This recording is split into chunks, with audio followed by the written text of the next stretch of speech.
జై గురుదేవ్. నా పేరు అమృత.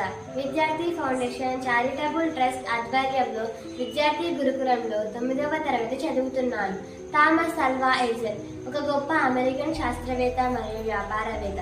అతను 1847 ఫిబ్రవరి 11న ఓహియోలోని మెలన్లో జన్మించాడు. ఎడిసన్ విద్యుత్ బల్బ్, ఫోనోగ్రాఫ్ మరియు మోషన్ పిక్చర్ కెమెరా వంటి అనేక ముఖ్యమైన ఆవిష్కరణలు చేశారు. అతను తన ఆవిష్కరణల కోసం 1000కి పైగా పేటెంట్లను పొందారు. తొలి 4 ఏళ్లలో ఆయన టెలిగ్రాఫ్ ఆపరేటర్గా పనిచేశారు. ఇది తన ఆవిష్కరణలో సహాయపడింది.